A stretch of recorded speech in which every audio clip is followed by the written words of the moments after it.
ٹانگوں سے معذور 11 سالہ ہنزا بڑا ہو کر پائلٹ بننے کے خواب تو دیکھتا ہے، لیکن اپنی بیماری کی وجہ سے چلنے پھرنے کے لیے بھی سہارے کی ضرورت پڑتی ہے۔ ہنزا بھی چاہتا ہے کہ وہ اپنے جڑواں بھائی کی طرح کھیلے اور تعلیم حاصل کرے۔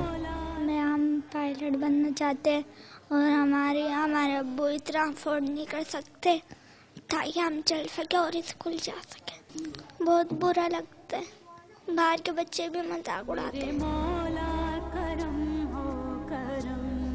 ہنزا کی ماں اپنے بیٹے کے لیے کسی مسیحا کی منتظر ہے۔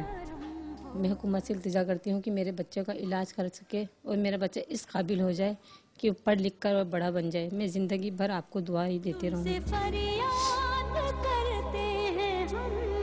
کرائے کا مکان اور محدود آمدنی کے باعث یومیہ اجرت پر لکڑی کا کام کرنے والے ہنزا کے والد اپنے بچے کو دوسروں کی طرح کامیاب دیکھنا چاہتے ہیں۔ معصوم ہنزا کا احساس محرومی ختم کرنے کے لیے حکومت کو ہی کچھ کرنا پڑے گا، ورنہ اس کا خواب ہی رہ جائے گا۔ کیمرہ مین اختر چوہان کے ساتھ تنویر احمد، ڈان نیوز، کراچی۔